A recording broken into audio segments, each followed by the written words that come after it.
Welcome to mega 9 TV. నేను కావ్య.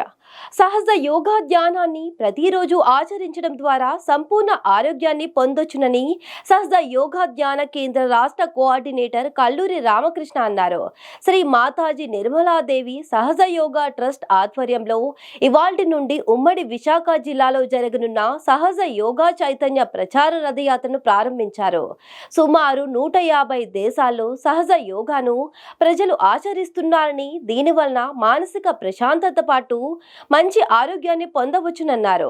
దీనిపై మరింత సమాచారం మా ఉత్తరాంధ్ర ఇన్ఛార్జ్ దుర్గా ప్రసాద్ అందిస్తారు. సహజ యోగా చేయడం ద్వారా ఒత్తిడిని జయించవచ్చు అంటూ ప్రజల్లో చైతన్యం కలిగించేందుకు సహజ యోగాలో విశాఖలో చైతన్య రథం యాత్ర చేపట్టారు. ప్రథమంగా విజయవాడలో ప్రారంభమైన ఈ చైతన్య రథం ఈరోజు విశాఖకు చేరుకుంది. అయితే విశాఖలో పలు వీధుల్లో యోగా పట్ల అవగాహన కల్పిస్తున్నారు ఈ సహజ యోగులు. ప్రస్తుతం మనతో పాటు సహజ యోగా చేస్తున్న ప్రతినిధులు ఉన్నారు. మరిన్ని వివరాలు అడిగి తెలుసుకునే ప్రయత్నం చేద్దాం.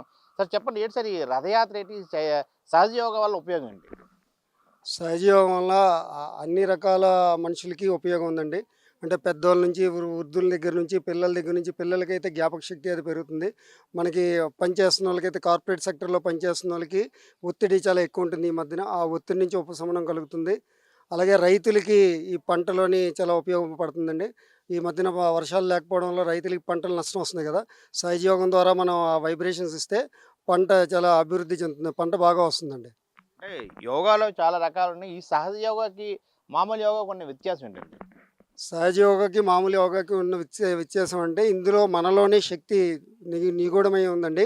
ఆ శక్తిని మనం శ్రీ మాతాజీ గారి ముందు నించొని అడిగితే ఆ శక్తి మనం అనుభూతి చెందుతామండి. ఇందులో అనుభూతి చెందడం అంటే ఏంటంటే మన చేతుల్లో చల్లగాలులు, లేకపోతే ఇక్కడ సహస్రారం నుంచి చల్లగాలులు మనం ఇది ఎక్స్పీరియన్స్ చేస్తుంది.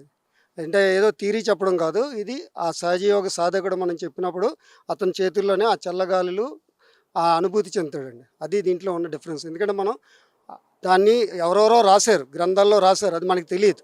అది మనం చదువుతున్నాం అనుకుంటున్నాం, కానీ ఇందులో మనం అనుభవపూర్వకంగా తెలుసుకుంటాం.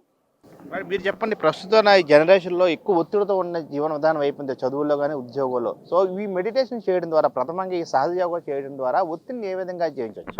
తప్పకుండా సహజయోగం ద్వారా మనలో ఒకసారి కుండల్ని జాగృతి చెందినప్పుడు మన ప్రయత్నం లేకుండా సునాయాసంగా మనలో ఉన్న ఒత్తిడి కానీ, అన్ని రకాల ఆలోచనలు, భవిష్యత్తు గురించి కానీ గతం గురించి కానీ ఆలోచనలు అన్నింటినీ కూడా తను శోషించుకోవడం వల్ల మనకి ఒక సింపుల్గా చాలా అంతర్గతంగా మనం ట్రాన్స్ఫర్మేషన్ చెందడానికి అవకాశం దొరుకుతుందండి. దీనివల్ల ఏమవుతుందంటే వివిధ రంగాల్లో ఉన్న గృహిణులు అవ్వండి, లేకపోతే ఉద్యోగస్తులు అవనియండి, లేకపోతే విద్యార్థులు అవనియండి, ఈరోజు రేపు మనం చూస్తున్నాం అంతా ఒడిదుడుకుల్లోని పరుగులు తీస్తూ ఏదైతే లైఫ్ స్టైల్ ఉందో అది మనం సింపుల్గా ప్రకృతితో బ్యాలెన్స్లో ఉంటూ మన చుట్టూ ఉన్న పర్యావరణాన్ని పరిరక్షించుకుంటూ ఒక సింపుల్ లైఫ్ లీడ్ చేయాలి, ఒక హార్మోనియస్ లైఫ్ లీడ్ చేయాలి అంటే Sahaja Yoga is the only solution అండి.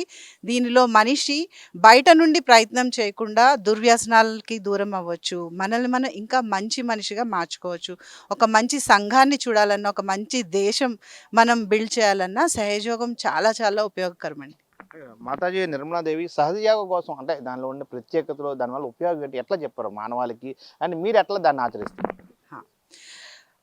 నేను విద్యార్థి దశలో ఉన్నప్పుడు సహజయోగంలోని ప్రవేశించడం జరిగిందండి. అప్పటి నుండి జాబ్ కోసం ఇంటర్వ్యూస్ అటెండ్ అవుతున్నప్పుడు, లేకపోతే వివాహం, లేకపోతే సంతానం, వివిధ దశల్లో సహజయోగం ద్వారా ఏదైనా ఛాలెంజ్ వచ్చినప్పుడు దానికి సొల్యూషన్ నాకు నేనే ఐడెంటిఫై చేసుకోవడం జరిగింది.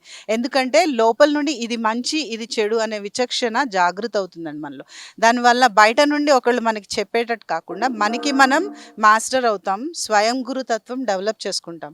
దీనివల్ల ఏంటంటే డెసిషన్ మేకింగ్ చాలా సింపుల్గా, ఎఫిషియెంట్గా తీసుకోగలుగుతాం లైఫ్లో. ఇది చాలా హెల్ప్ఫుల్గా ఉందండి. मैडम आप बताइए, क्या ये रथ यात्रा का स्पेशल क्या है, कैसे आप अवेयरनेस करते हैं सब लोग? रथ यात्रा से हम जगह जगह जाकर, गांव में जाकर, क्योंकि शहर में तो हम फिर भी सहयोग फैला रहे हैं, लेकिन गांव में हम थोड़ा दूर है, तो रथ यात्रा का एक उद्देश्य है कि हम गांव-गांव में जाएं और श्री माता जी ने जो हमें प्रेम दिया है, जो हमें एक मार्ग दिखाया है कि सहज योग मतलब हम अपने से जुड़ते हैं और स्पॉन्टेनियस है, तुरंत हम शांति प्राप्त करते हैं। और सहयोग एक प्रैक्टिस है जिसे हम दिन प्रतिदिन करते करते हमारे क्वेश्चंस खत्म हो जाते हैं और हमको खुद समझ आने लग जाता है कि वो साइंटिफिक भी है, वैज्ञानिक भी है और हमारे पुराने शास्त्रों से, वेदों से जोड़ता है और हमें असल में एक भारतीय इंसान, एक सक्षम, जिसके लिए हमें ज़रूरत नहीं है, हम खुद में खुद के गुरु हैं और हम भगवान से जुड़े हुए हैं और भगवान हमारा मार्गदर्शन कर रहे हैं। कैसे? हमें अपनी परम चैतन्य देके, परम चैतन्य का मतलब जो ठंडी हवाएं हमारे सहस्त्रार पर और हमारे प्रत्येक चक्र पर सहयोग प्रैक्टिस से हमें दिन पर दिन मिलते हैं, वही हमारे लिए हमको आत्मविश्वास देते हैं। तो हम ये आत्मविश्वास सभी को देना चाहते हैं। जय श्री कृष्ण। రైట్, చూస్తున్నాం కదా, ఏదైతే ఈ చైతన్య యాత్ర సహజ యోగాలో అవగాహన ప్రజల్లో కల్పిస్తూ సహజ యోగా చేయడం ద్వారా ప్రజల్లో ఏ విధంగా చైతన్యం పొందొచ్చు. ప్రధానంగా ఈ మధ్యకాలంలో జనరేషన్ పెరిగే కొద్దీ ఒత్తిడితో యాంత్రిక జీవితం ఉన్న నేపథ్యంలో ఆ ఒత్తిడిని ఏ విధంగా జయించవచ్చు, సహజ యోగా చేయడం ద్వారా ఇటువంటి మంచి ఆరోగ్యాన్ని సంపాదించుకోవచ్చు అంటూ ప్రజల్లో చైతన్యం కలిగించేందుకే ఈ సహజ యోగలో ప్రధానంగా ఈ చైతన్య రథయాత్ర చేపట్టారు. విజయవాడ నుంచి ఈరోజు విశాఖకు చేరుకుంది. అయితే ఏపీలో ఉన్న ఆ ప్రధాన ప్రాంతాలన్నింటిలో కూడా సహజ యోగా పట్ల అవగాహన కల్పిస్తూ దానిలో చైతన్యం కలిగించే విధంగా, అదేవిధంగా సహజ యోగా చేయడం ద్వారా ఏ విధంగా ఆరోగ్యం మనం పొందొచ్చని చెప్పించి ఒక అవగాహన కల్పించేందుకు రథయాత్ర చేపట్టారు. ఈరోజు విశాఖ చేరుకున్న ఈ రథయాత్ర శ్రీకాకుళం వరకు కూడా చేరుకుంటుందని చెప్పి మనతో పాటు ప్రతినిధి తెలిపారు. 1% గణేష్ దుర్గప్రసాద్, మెగా 9 టీవీ, విశాఖ నుండి.